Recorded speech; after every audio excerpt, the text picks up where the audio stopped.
ఓం నమో భగవతే వాసుదేవాయ. వ్యాస భాగవత అమృత రసాస్వాదమును మీరు ఆస్వాదించుచు మీరు మీ కుటుంబ సభ్యులు మరియు అందరికీ దీన్ని అందించుచు ఆ వాసుదేవుని యొక్క అనుగ్రహ పాత్రులు కావాలని కోరుచున్నాను. ఈ కలియుగంలో దీనికంటే గొప్ప యజ్ఞం మరి ఒకటి లేదు.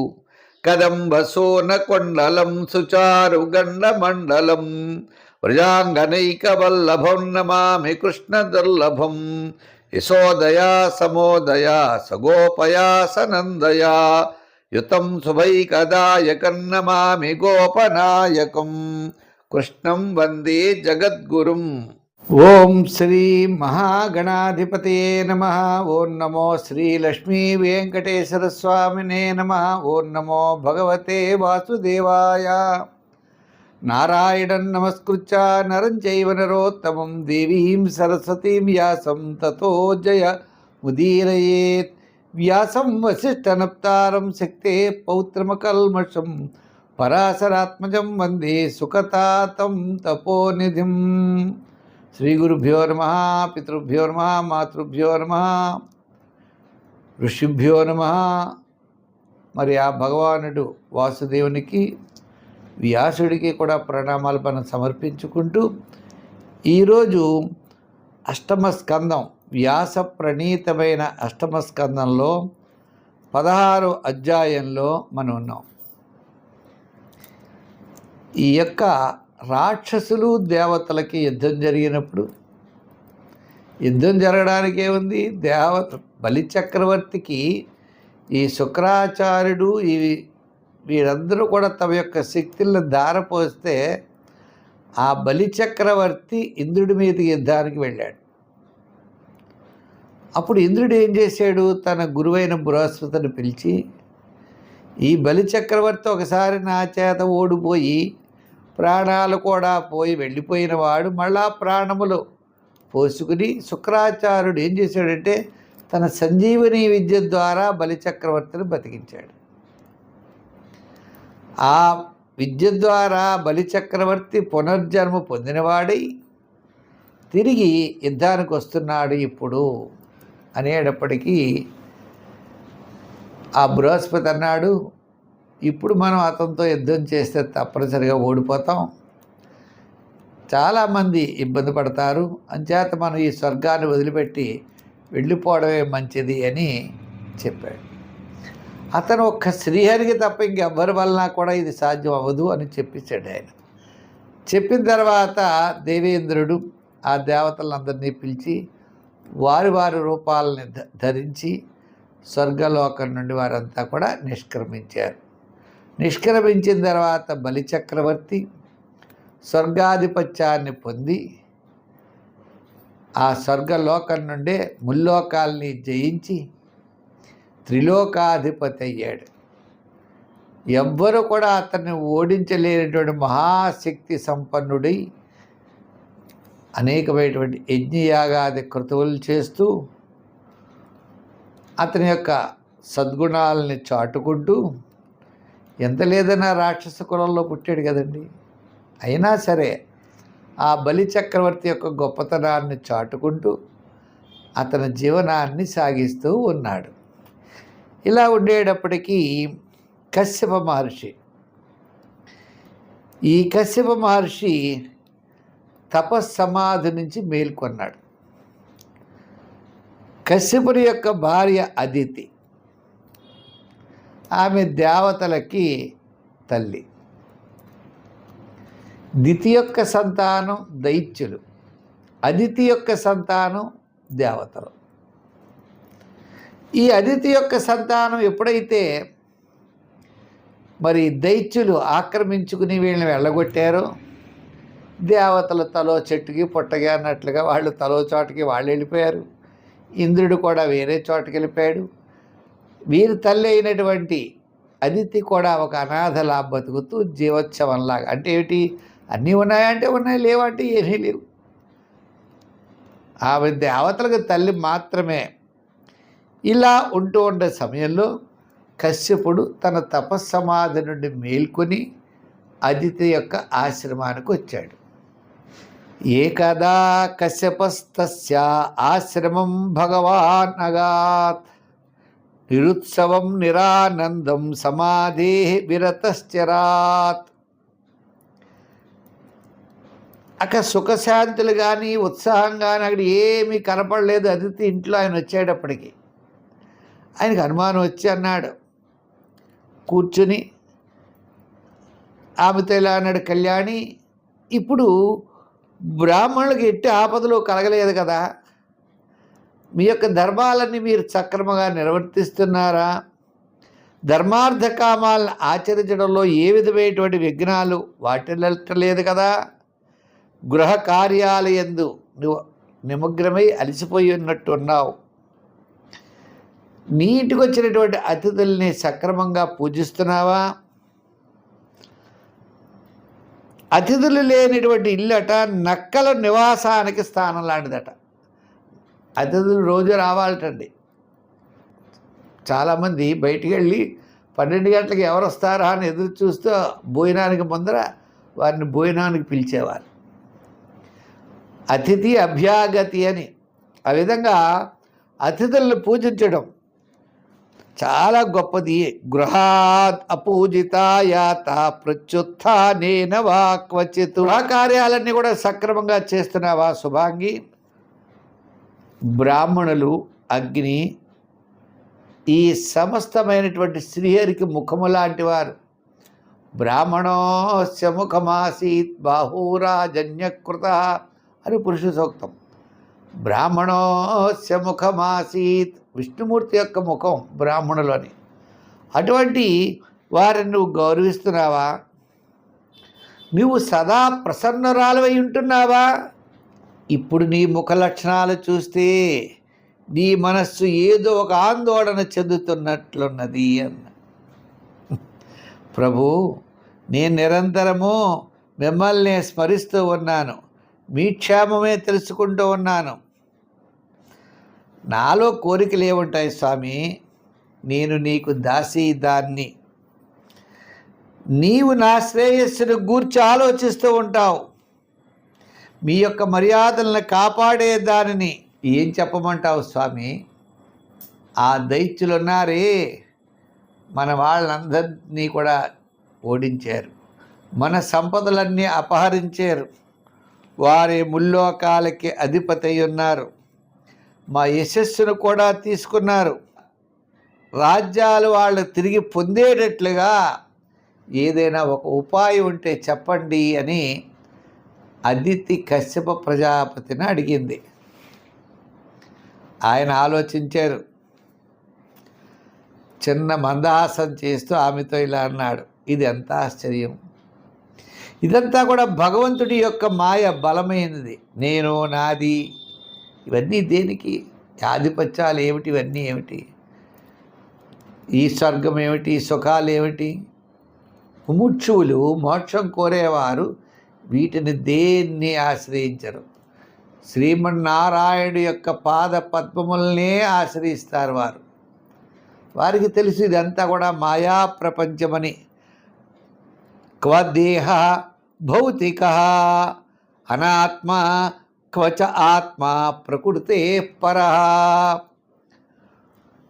అప్పుడు అందరినీ ఈ మోహం అనేది వ్యాపింపచేస్తుంది. ఉపతిష్ఠస్వ పురుషం భగవంతం జనార్దనం సర్వభూత గుహావాసం వాసుదేవం జగద్గురుం. భగవంతుణ్ణి సేవించాలి. జగద్గురువు భగవంతుడైన వాసుదేవుని ఆరాధించు. ఆరాధిస్తే స్వామిని మన కోరికల్ని తప్పకుండా తీరుస్తారు. ఆయన్ని సంతోషపెట్టేటట్లుగా మనం ఆరాధించాలి. ఆయన యందు మనకి దృఢమైన విశ్వాసము, నమ్మకము. మనం స్వామిని కొలిస్తే మమ్మల్ని ఈ కష్టము నుండి గట్టెక్కిస్తాడనే దృఢమైన విశ్వాసము, నమ్మకము, భక్తి ఉండాలి. ఇంతకంటే వేరే ఉపాయం ఏదీ లేదు. కేన అహం విధినా బ్రహ్మన్ ఉపస్థాస్యే జగత్పతిం. ఆమె అడిగింది, మీరు విష్ణుమూర్తిని పూజించమన్నారు, నా కోరిక నెరవేరాలి అంటే, అయితే ఆ కోరిక నెరవేరాలి అంటే నేను స్వామిని ఎలా పూజించాలి? ఓ ద్విజశ్రేష్ఠ, నా పుత్రులు దుఃఖంలో మునిగున్నాం, ఆ దేవదేవుడు శీఘ్రంగా ప్రసన్నం అవడానికి ఏ విధంగా మనం ఆరాధించాలి అని అదితి కశ్యపుడిని అడిగితే ఆయన చెప్తున్నాడు, ఏ తన్మే భగవాన్ పృష్ఠ ప్రజాకామస్య పద్మజ యదా తే ప్రవక్ష్యామి వ్రతం కేశవతోషణం. విష్ణుమూర్తి ఆనందపడేటువంటి వ్రతాన్ని బ్రహ్మదేవుడు ఒక సందర్భంలో చెప్పాడు. ఆ వ్రతం గురించి చెప్తున్నాను విను. పాల్గొన శ్యామలే పక్షే ద్వాదశాహం వయోవ్రత. ఆ వ్రతము పేరు వయోవ్రతము అంటారు దీన్ని. ఇది పాల్గొన మాసంలో శుక్లపక్షంలో కేవలము పాలన మాత్రమే స్వీకరించి 12 రోజులు, ఈ వ్రతాన్ని 12 రోజులు చేయాలి. పాల్గొన మాసంలో శుక్లపక్షంలో ఈ యొక్క వ్రతాన్ని ప్రారంభించాలి. ఇది 12 రోజులు పరమభక్తి పరమేశ్వరుని ఆరాధించాలి. వరాహము తవ్వినటువంటి మట్టిని తీసుకొచ్చి ఆ మట్టిని ఒళ్ళంతా పూసుకుని స్నానం చేయాలి. ఆ సమయంలో ఒక మంత్రం ఉంది, ఆ మంత్రం పఠించాలి అన్నాడు. ఆ మంత్రం ఏమిటయ్యా? త్వం దివ్యాది వరాహేన రసాయ స్థానమిచ్చత ఉద్ధృతాసి నమస్తుభ్యం పాప్మానం మే ప్రణాశయా. ప్రాణులకి నివాస స్థానాన్ని కల్పించడం అనే కోరికతో మహావిష్ణువు ఆదివర అంటే ప్రాణులు ఎక్కడుంటాయి? ఈ ప్రజాపతులందరూ కూడా బ్రహ్మదేవుడిని అడిగారు, ఏమైనా సృష్టించబడ్డావు? భూమే లేదు, భూమి లేనిదే ఏం సృష్టిస్తాం అన్నారు. భూమి ఏమైంది అంటే హిరణ్యాక్షుడు ఈ భూమిని తీసుకెళ్ళి పాతాళలోకం కింద పెట్టాడు భూదేవి. ఆ హిరణ్యాక్షుడిని సంహరించి భూమిని ఉద్ధరించడం కోసం వరాహస్వామి యొక్క అవతారాన్ని మహావిష్ణువు ఎత్తి పాతాళలోకానికి వెళ్ళి ఆ భూమిని స్వయంగా తీసుకొచ్చి హిరణ్యాక్షుడిని సంహరించాడు. ఆయన వరాహమూర్తి అవతారంలో ప్రాణులకు నివాస స్థానాన్ని కల్పించే కోరికతో శ్రీ మహావిష్ణువు ఏం చేశాడు? ఆదివరాహ అవతారాన్ని దాల్చాడు. రసాతలం నుండి భూమిని ఉద్ధరించాడు. అటువంటి మహావిష్ణువా నీకు నమస్కారము అని. నా పాపాలన్నీ కూడా నశింపచేయము. నీవు సర్వశక్తిమంతుడివి, అంతర్యామివి, ప్రతి ప్రాణిలో ఉంటావు. నీవు వాసుదేవుడు కదా, చరాచర జగత్తుకి నీవే సాక్షివి అయినటువంటి స్వామి నీకు నమస్కారము. ఆయన ఇటువంటి వాడు, ఇంద్రియాలకి గోచరించినటువంటి వాడు, సూక్ష్మస్వరూపుడు. అలా అంటామా? ప్రతి ప్రాణిలో ఉంటాడు. సాంఖ్యశాస్త్ర ప్రవర్తకుడు ఆయన ఉంటాడు. ఆ యజ్ఞపురుషుడికి ప్రాయణీయము ఉదయనీయము అనే 2 శిరస్సులు ఉంటాయట. యజ్ఞపురుషుడు ఎవరయ్యా అంటే స్వామి యజ్ఞపురుషుడు. 4 వేదములే ఆయన కొమ్ములట. ఋగ్వేదము, యజుర్వేదము, సామవేదము, అథర్వణ వేదములు అనేవి నీకు కొమ్ములయ్యా. గాయత్రి, ఉష్ణిక్, పంక్తి, త్రిష్టు, బృహతి మొదలగు 7 ఛందస్సులు నీకు 7 చేతులు వంటివి. ఈ విధంగా ఆమె ఆయన ఆరాధించింది. నమస్తే ఆదిదేవాయ సాక్షిభూతాయ తే నమః. నారాయణాయ ఋషయే నరాయ హరయే నమః. నమో మరకత శ్యామ వపుషే అధిగత శ్రియే కేశవాయ నమస్తుభ్యం నమస్తే పీతవాససే. త్వం సర్వవరద పుంసాం వరేణ్య వరదర్షభ అతస్తే శ్రేయసే ధీరా పాదరేణుముపాసతే. అన్వవర్తంతయం దేవా శ్రీశ్చ తత్పాద పద్మయో స్పృహయంత ఇవామోదం భగవాన్ మే ప్రసీదతాం. ఆయన అనేక రకాలుగా ఆమె పూజించింది. లక్ష్మీదేవికి నివాసం, నీ యొక్క వక్షస్థలం, పీతాంబరధారుడువు, నీకు పదే పదే నమస్కారములు. పురుషోత్తముడువు, అందరి చేత కొనియాడదగిన వాడవు. నీ పాద రేణువును కూడా ఉపాసించడం ఎంత కష్టమో స్వామి, అసలు నీ పాదాలని పొందడమే ఎంత కష్టం. అటువంటి శ్రీమన్నారాయణ నా యందు ప్రసన్నుడు కావయ్యా అని చెప్పి ఆమె పూజించాలట. ఇలా ఆయన్ని స్తోత్రాలు చేసిందట ఆమె. ఆ స్వామిని ఆవాహన చెయ్యాలి. భక్తి శ్రద్ధలతో స్వామి పాదములకు పాద్యాన్ని వారి ఆచమనం మొదలుగా కలిగినటువంటి ఉపచారములు, షోడశోపచారముల ద్వారా ఆ శ్రీమన్నారాయణ్ణి ఆరాధించాలి. తర్వాత ఆయనకి వస్త్రము, యజ్ఞోపవీతము, ఆభరణములు, పాద్యము, ఆచరము, గంధము, పుష్పములు, ధూపము మొదలగు ఉపచారాల ద్వారా చేసి ఓం నమో భగవతే వాసుదేవాయ ద్వాదశాక్షరి మంత్రముతో జపించాలి, ఆయన్ని పూజించాలి. శక్తి ఉన్నచో పాలతో ఉడికించిన నెయ్యి, బెల్లము కలిపిన పరవాన్నం, క్షీరాన్నం, శాల్యన్నమాన్ని నైవేద్యం చేసి దానిని ద్వాదశాక్షర మంత్రము ద్వారా హవన చెయ్యాలి, హోమం చెయ్యాలి. ఆ నైవేద్యాన్ని ప్రసాదంగా భక్తులందరికీ పంచాలి. స్వయంగా ఆ ప్రసాదం కూడా భుజించవచ్చు. ఆ స్వామికి నైవేద్యం అయిన తర్వాత తాంబూలాదులు, అలాగనే హారతి మొదలైనవన్నీ ఇవ్వాలి. ద్వాదశాక్షరీ మంత్రము 108 సార్లు జపిస్తూ ఉండాలి. ఈ స్తోత్రముల ద్వారా భగవంతుడిని స్తుతిస్తూ ఉండాలి. ప్రదక్షిణాలు చేయాలి, సాష్టాంగ నమస్కారములు చేయాలి. ఆయన యొక్క నిర్మాల్యం అంటే పూజించినటువంటి పుష్పాలను మన శిరస్సు మీద పెట్టుకోవాలి. రోజు 2 బ్రాహ్మణులకేరా తగినట్లుగా భోజనం పెట్టాలి. దక్షిణ తాంబూలాదులు ఇవ్వాలి. వారి అనుజ్ఞతో ఈ ప్రసాదాన్ని అందరికీ ఇవ్వాలి. అంతేకాదు ఈ 12 రోజులు కూడా బ్రహ్మచర్యాన్ని పాటించాలి. ప్రాతకాలమే స్నానాదులు ఆచరించి శుచిగా పూర్వోక్త విధానంగా ఏకాగ్రత చిత్తంతో మనస్సును ప్రతిరోజు సాధకుడు ఈ విధంగా ఆచరిస్తూ ఉండాలి. ఈ వయోవ్రతాన్ని ప్రతిరోజు హోమము, బ్రాహ్మణ భోజనము ఇలా చేయాలి. ఇలా 12 దినములు వయోవ్రతాన్ని ఆచరించాలి. ఈ భగవదారాధన ఇవన్నీ కూడా బ్రహ్మచర్యం పాటిస్తూ అసత్యం మాట్లాడకూడదు, చెడ్డవాళ్ళతో మాట్లాడకూడదు, ఏ ప్రాణికి ఏ అపకారం చేయకూడదు. త్రయోదశి నాడు అంటే పాడ్యములగా అయితే 12 రోజులు చేయాలి. పాల్గొన శుద్ధ పాడ్యమి నాడు, ఈ త్రయోదశి నాడు శాస్త్ర విధులు తెలిసినటువంటి వారిని ఆ మహావిష్ణువుకు స్వయంగా పంచామృతాలతో పాలు, పెరుగు, నెయ్యి, శర్కర, తేనెతో ఆ శ్రీమన్నారాయణ్ణి అభిషేకం చెయ్యాలి. ధనానికి వెనుకాడకూడదు. భక్తి శ్రద్ధలతో మహాపూజ చెయ్యాలి.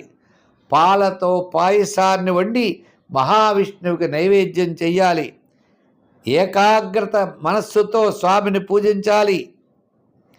సాధ్వి ఆచార్యుణ్ణి, ఋత్విక్కుల్ని అందరినీ కూడా వారి చక్కగా భోజనాదులు పెట్టి దక్షిణ తాంబూలాదులు ఇచ్చి వాళ్ళని శక్త్యానుసారం మనం ఇచ్చి వారిని సంతృప్తిపరచాలి. తగిన విధంగా యోగ్యమైనటువంటి దక్షిణ తాంబూలాదులు అన్నీ వారికి ఇవ్వాలి. ప్రతి బ్రాహ్మణుని, ప్రతి ఋత్విక్కుని మహావిష్ణువులా పూజించాలి. ఆ మహావిష్ణువునే ప్రతి వ్యక్తి యందు కూడా దర్శించాలి. ఆ మహావిష్ణువు ప్రీతి చెందేటట్లుగా చాలా అనన్యమైన భక్తితో ఈ వయోవ్రతాన్ని 12 రోజులు ఆచరించాలి. అదితి, ఈ వ్రతం గురించి బ్రహ్మదేవుడు నాకు చెబితే ఈ వ్రతాన్ని నీకు చెప్తున్నాను. ఈ విధంగా శ్రీమన్నారాయణ ఆరాధించాలి. ఈ వ్రతం వల్ల భగవంతుడు సంతృష్టి చెందితే ఆయన ఇంకొక ముఖ్యమైన విషయం, 12 రోజులు భోజనాన్ని చేయకూడదు.